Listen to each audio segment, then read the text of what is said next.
Estamos contentos de volvernos a ver nuevamente y continuar con el libro de los Salmos. Y esperamos que el Señor siga bendiciendo nuestra vida a través de este libro maravilloso. ¿Sí? Vamos a orar. Padre Celestial, estamos ante tu presencia, agradecidos, Señor, por el cuidado que tú nos brindas, por tus provisiones diarias, Señor, por el obrar tuyo, Padre, a favor nuestro, de la familia, de tu pueblo, Padre, en este lugar. Gracias te damos, Señor. Guíanos en este tiempo al abrir tu palabra. Háblanos, Señor, que tu Santo Espíritu haga su obra en cada uno de los oyentes. Gracias te damos, Dios amado, en el nombre precioso de Jesús. Amén. Leemos el Salmo 6. Dice: Jehová, no me reprendas en tu enojo, ni me castigues con tu ira. Ten misericordia de mí, oh Jehová, porque estoy enfermo. Sáname, oh Jehová, porque mis huesos se estremecen. Mi alma también está muy turbada. ¿Y tú, Jehová, hasta cuándo? Vuélvete, oh Jehová, libra mi alma. Sálvame por tu misericordia. Porque en la muerte no hay memoria de ti. En el Seol, ¿quién te alabará? Me he consumido a fuerza de gemir. Todas las noches inundo de llanto mi lecho. Riego mi cama con mis lágrimas. Mis ojos están gastados de sufrir. Se han envejecido a causa de todos mis angustiadores. Apartaos de mí, todos los hacedores de iniquidad, porque Jehová ha oído la voz de mi lloro, Jehová ha oído mi ruego. Ha recibido Jehová mi oración. Se avergonzarán y se turbarán mucho todos mis enemigos, se volverán y serán avergonzados de repente. Bien, el rey David,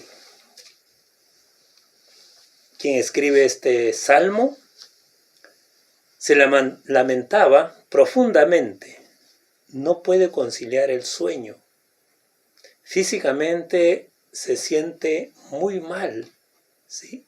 Se encuentra al borde de la desesperación y siente la impotencia de que su situación no cambia.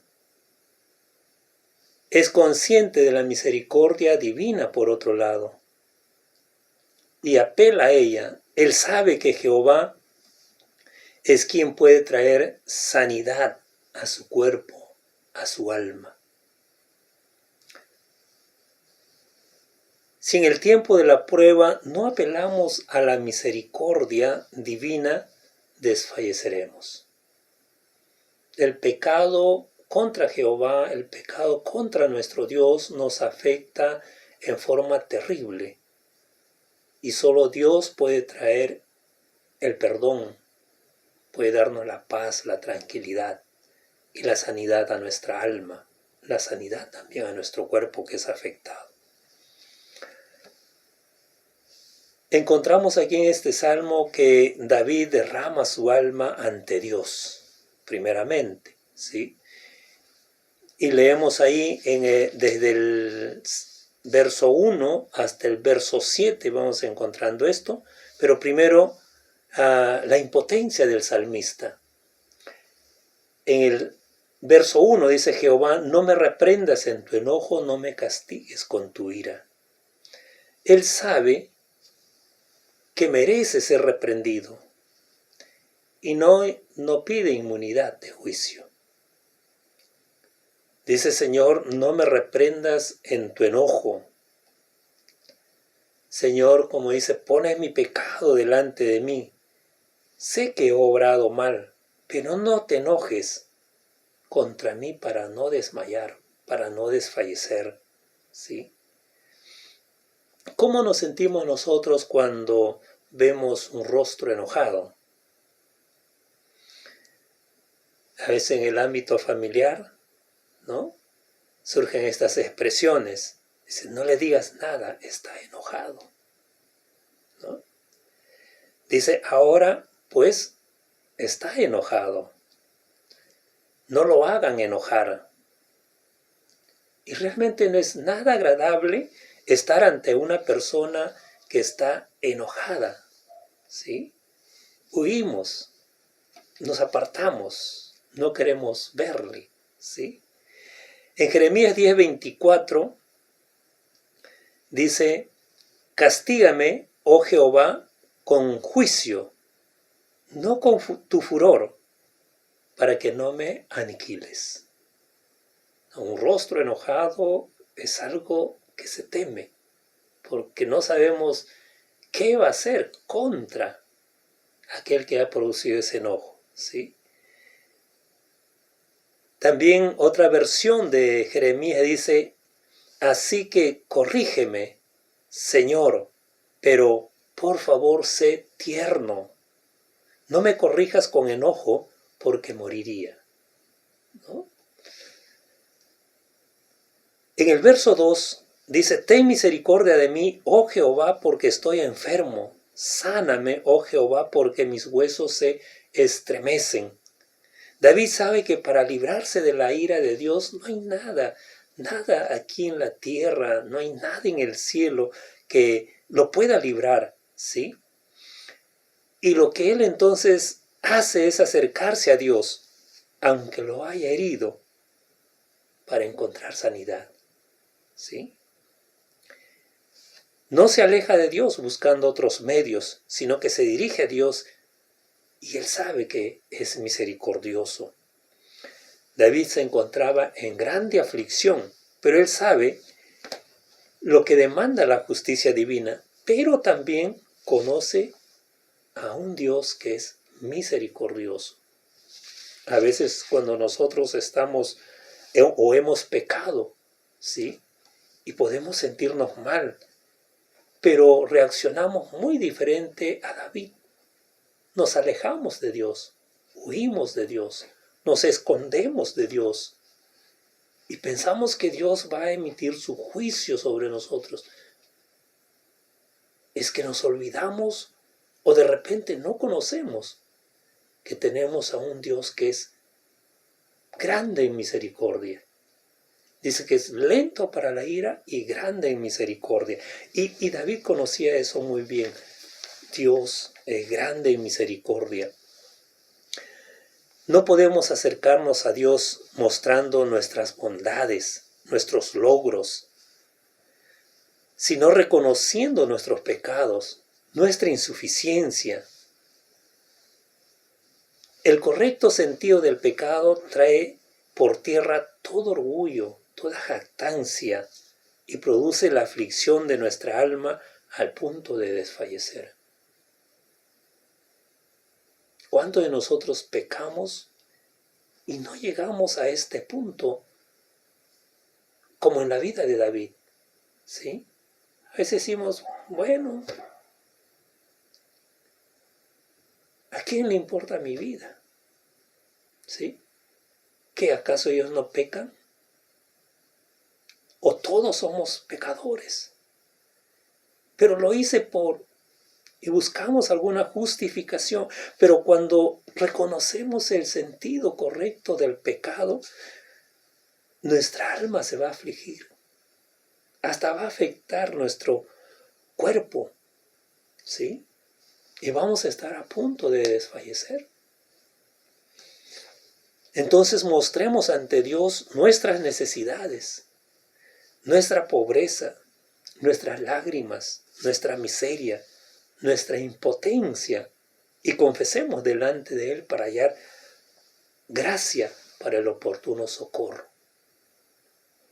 Dice más, sáname, oh Señor, porque mis huesos se estremecen. Hoy David está temblando, ¿sí? Como resultado del pecado. Él está totalmente afligido. Él se encuentra aterrado de tal manera que sus huesos se estremecen. Ha ofendido a su Dios. Y miren, teme. se estremece, tiembla ante Dios. Dios dice es fuego consumidor, ¿sí? Pero sabe que también es misericordioso. Y Él dice, sáname, oh Señor, porque mis huesos se estremecen. Mi alma también, dice, está muy turbada. ¿Y tú, Jehová, hasta cuándo? ¿Sí?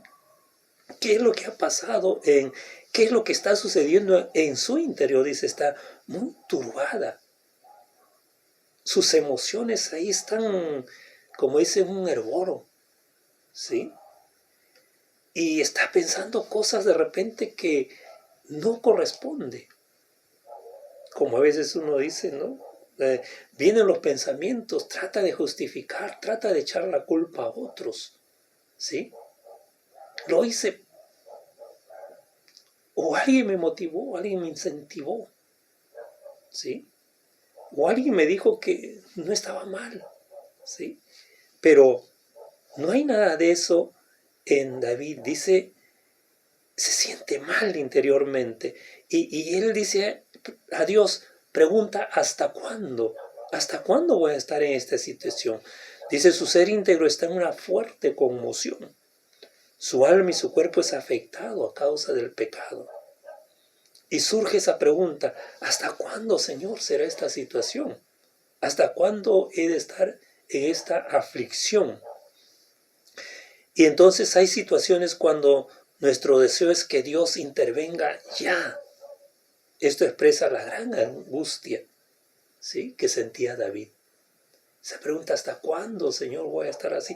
Ya respóndeme, ya una solución, ¿sí? Y podemos observar lo siguiente. Hay un tiempo previsto por Dios para el sufrimiento de sus hijos. Antes no van a ser librados.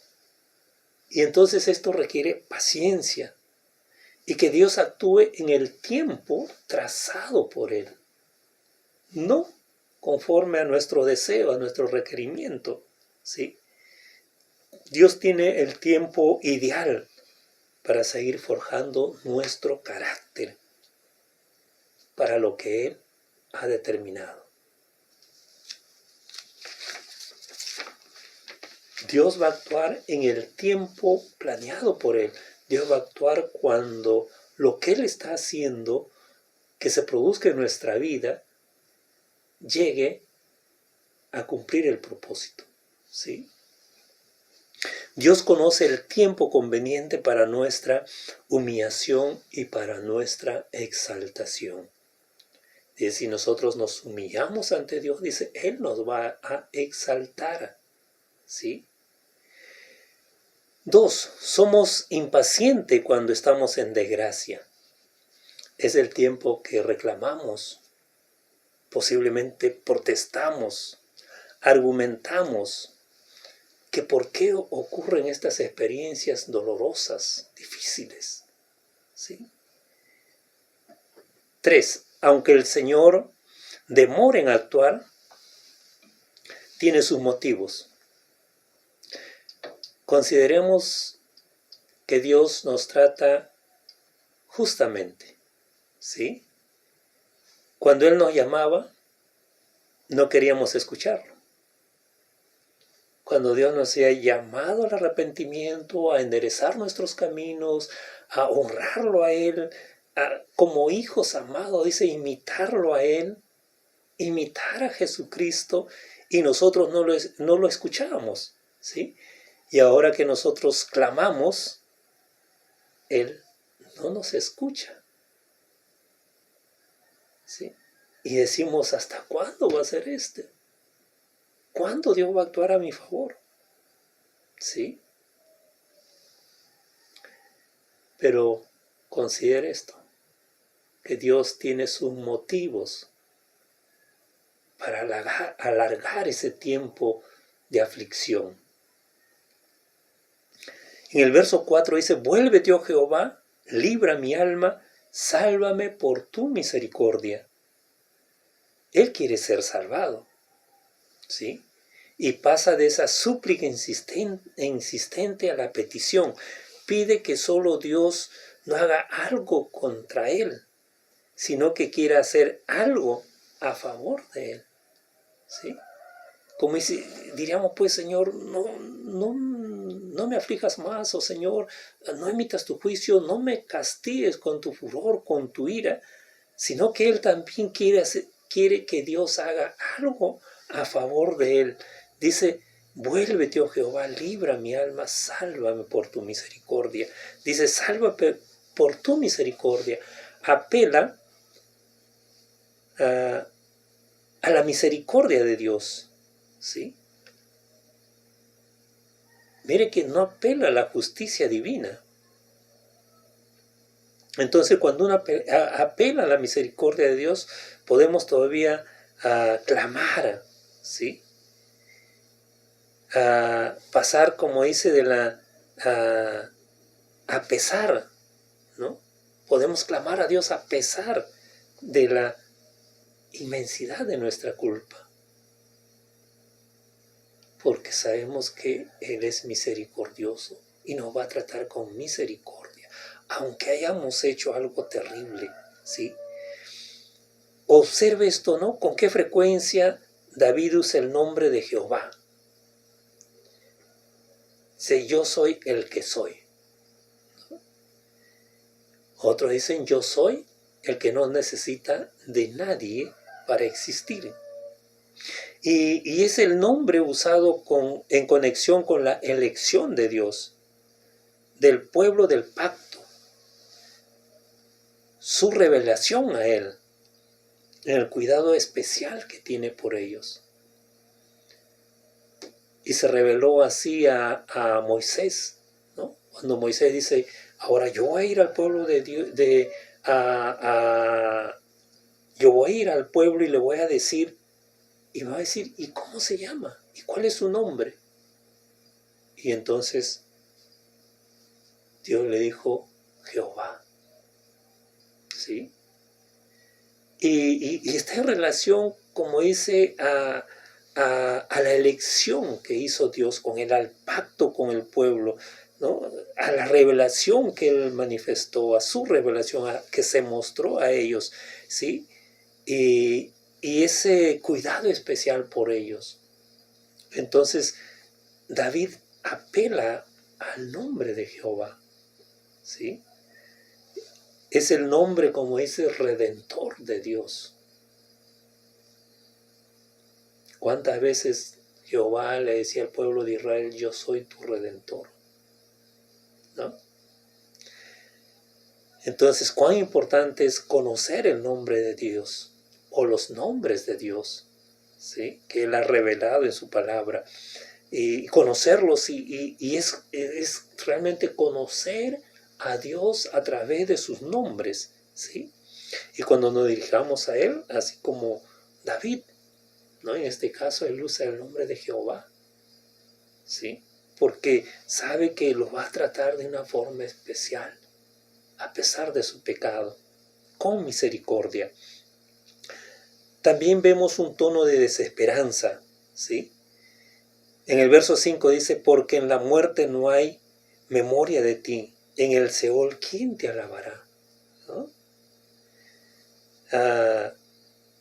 Aparece esta palabra muchas veces, ¿no? En los Salmos, muerte, Seol, ¿sí? Pero Él está diciendo, en la muerte no hay memoria de ti, ¿sí?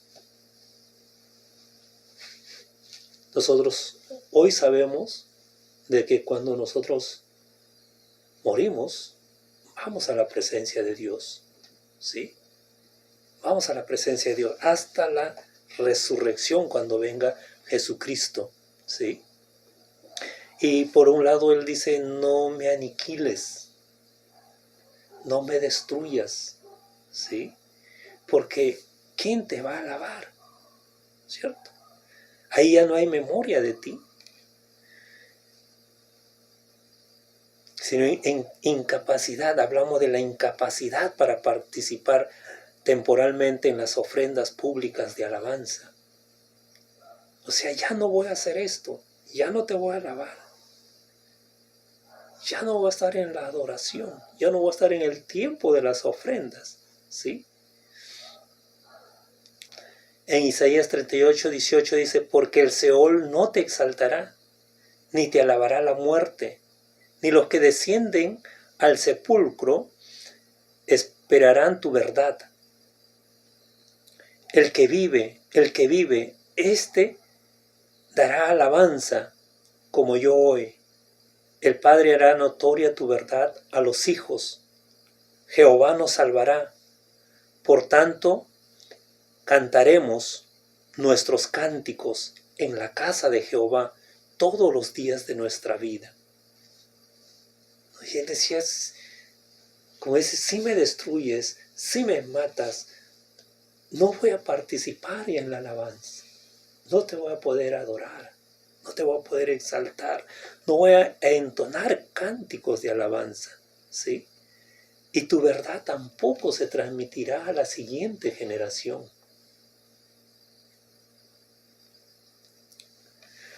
Dice, me he consumido a fuerza de gemir, todas las noches inundo de llanto mi lecho, riego mi cama con mis lágrimas. El pueblo de Dios puede gemir, pero no refunfuñar, ¿sí? No hablar con enojo o desagrado sin que se le entienda. Ya, ¿qué van a hacer? Pues ya Dios, ¿no? Ya Él lo quiere así. Ya, pues quiere castigarme, que me castigue, pues no. ¿Qué le vamos a hacer? Es eso, ¿sí? Podemos afligirnos, podemos gemir, podemos acercarnos a Dios, podemos clamar a Dios, podemos pedir por misericordia, ¿sí? Dios es Dios, es digno de todo nuestro respeto. Dice, ante Él debemos de temblar, debemos de reverenciarlo, respetarlo, honrarlo, ¿sí? Acercarnos con esa actitud a Dios, ¿sí? ¿Qué cambio realmente en David? Siendo tan grande, ¿no? Ahora está abatido, deprimido.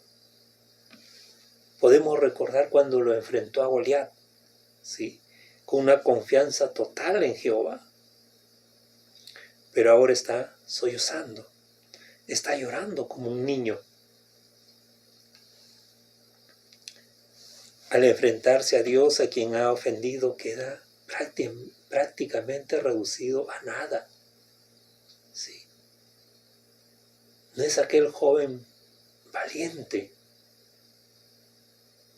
que confiaba totalmente en Dios.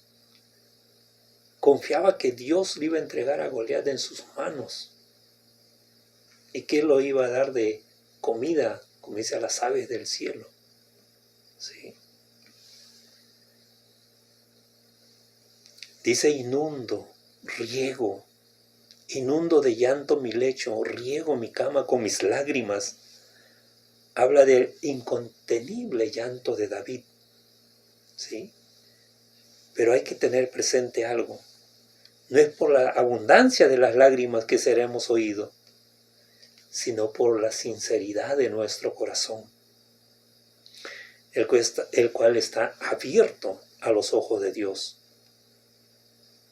Podemos decir que para Dios no cuenta la cantidad, sino la sinceridad de nuestro arrepentimiento. Dice, mis ojos están gastados de sufrir, se han envejecido a causa de todos mis angustiadores. La convicción de pecado a veces tiene efecto sobre el cuerpo. No se puede conciliar el sueño, porque hay un profundo dolor en el alma. ¿Sí? Dice, mis angustiadores, si un hombre no tiene la gracia de Dios, si no es una persona que en arrepentimiento ha venido a Dios, aceptando la salvación que ofrece por medio de la fe en Jesucristo, en esta persona Satanás no se interesará. ¿Por qué? Porque sigue sus propios caminos, sigue pecando, sigue siendo, como hemos visto, un hacedor de maldad. Entonces, perdería tiempo Satanás en esta persona, ¿sí? Pero si una persona está, como dice, lleno de la gracia de Dios, ha aceptado a Jesucristo en su vida como el Salvador y Señor que es, ¿sí? Está, como dice, lleno del amor de Dios, tiene temor a Dios y practica ciertas virtudes espirituales. Como dice, es una persona piadosa, ¿sí? Entonces sí será este hombre o mujer el punto de ataque de Satanás.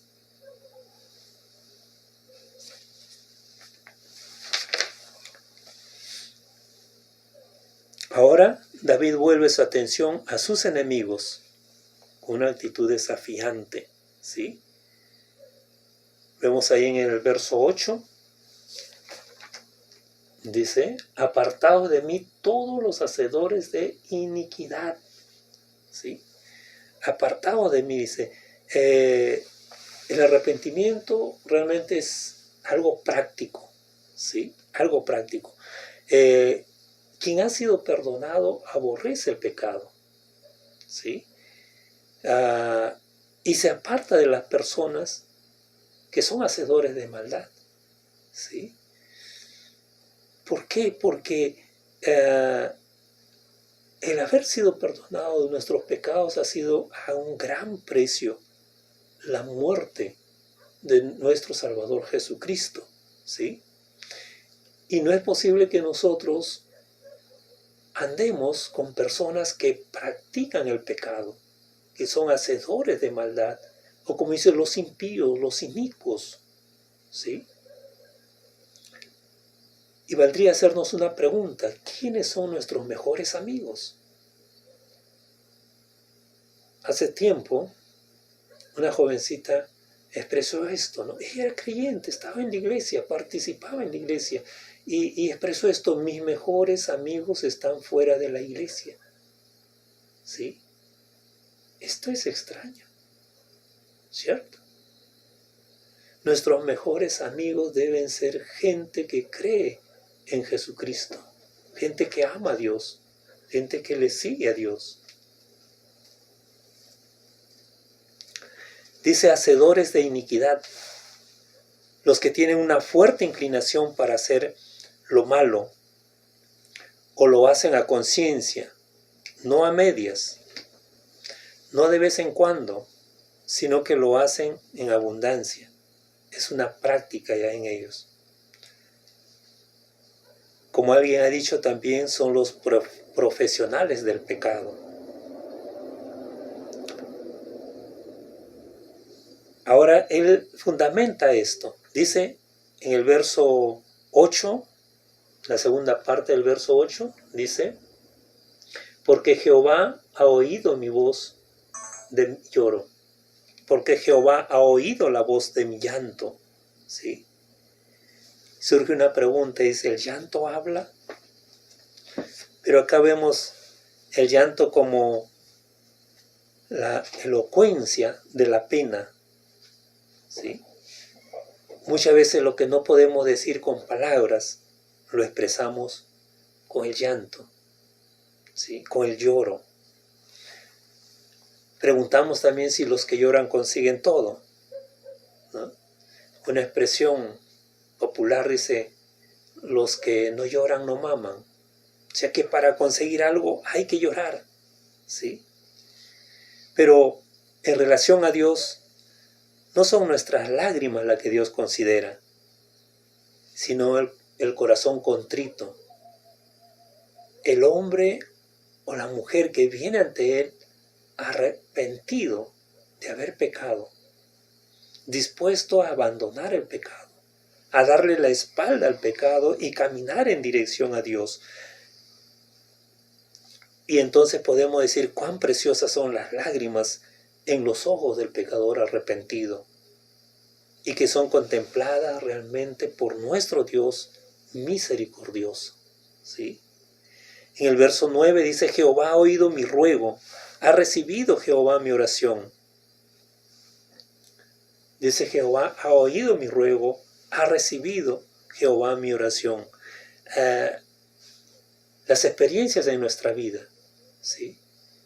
En el pasado, o podemos mirar hacia el pasado y ver cuánta bondad de parte de Dios. Cuántas veces Dios nos ha escuchado. Aun cuando habíamos pecado, Dios nos escuchó. Dios se manifestó. Dios nos perdonó. Dios nos levantó. Dios nos hizo bien. Dios, por su misericordia, cuánto bien nos ha hecho, ¿sí? Y esto nos lleva hacia el futuro. Entonces, si Dios actuó bien, si Dios escuchó nuestro ruego en el pasado, también lo hará en el presente y lo hará en el futuro, ¿sí? Podemos preguntar, ¿cómo ha respondido Dios a tu oración? ¿Hubo respuesta de parte de Dios?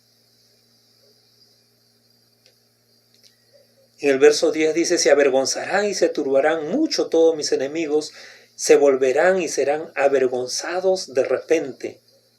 Algo que hemos aprendido a través de las Escrituras es que los pecadores no arrepentidos serán avergonzados.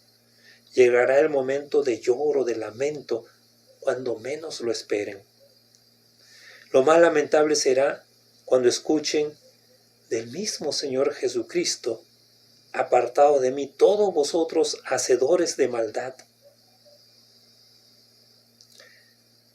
Dice también la palabra del Señor, así será el fin del siglo. Saldrán los ángeles y apartarán a los malos de entre los justos y los echarán en el horno de fuego. Ahí será el lloro y crujir de dientes. Sabiendo nosotros el final de los enemigos de Dios, de aquellos hacedores de maldad, de los pecadores,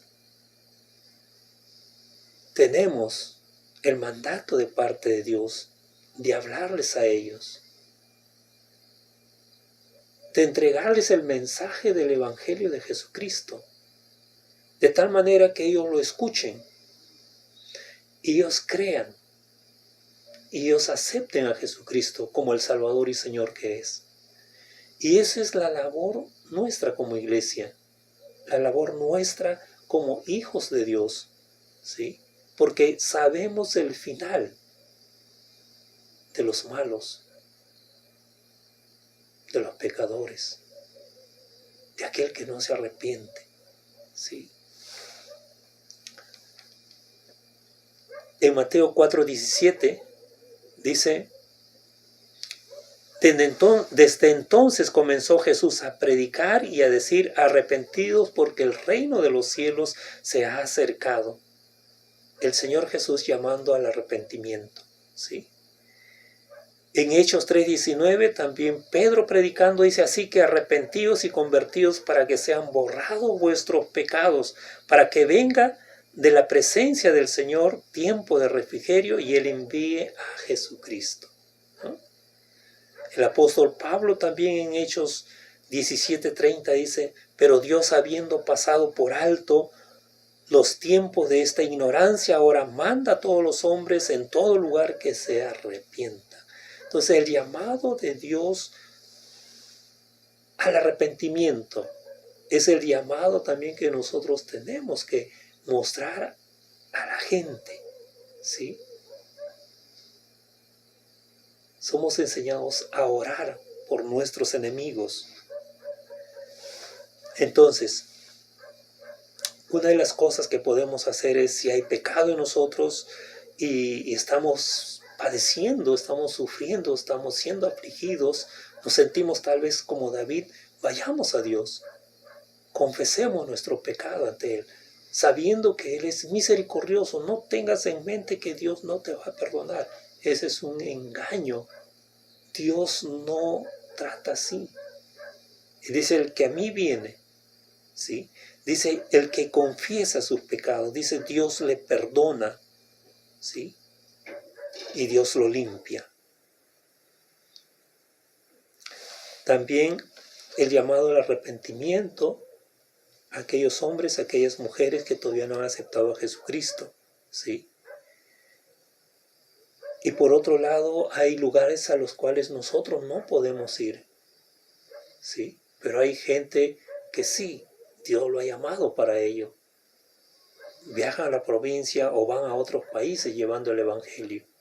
Y algo que podemos hacer también es apoyar a ellos con nuestras oraciones, con nuestras ofrendas, de tal manera que el Evangelio llegue a estas personas tan necesitadas también de la palabra de Dios, ¿sí? Por otro lado, amigo que me escuchas, amiga que me escuchas, ¿sí? El Señor te llama al arrepentimiento, te llama a abandonar tu pecado, ¿sí? Que tu pecado no siga afligiendo tu alma, tu cuerpo. Hay alguien que puede perdonarte y es Dios. Y Dios lo hace mediante la fe en Jesucristo, cuando tú aceptas a Jesús como el Señor y Salvador tuyo, porque Él murió por tus pecados, porque Él resucitó para señorear tu vida. Entonces Dios te perdona, Dios te libra de toda condenación y Dios derrama bendiciones espirituales que tú puedes ir conociendo. Bien, vamos a orar. Padre Celestial, las gracias a ti por tu grande bondad, Señor, porque tú eres un Dios grande en misericordia. Dice, eres lento para la ira y grande en misericordia. Y apelemos a esa misericordia cuando estemos en angustia a causa del pecado. Te damos gracias, Padre, en el nombre precioso de Jesús. Amén. Amén. Bien, esperamos encontrarnos en la próxima transmisión y que el Señor bendiga sus vidas, el Señor los guarde. Hasta la próxima.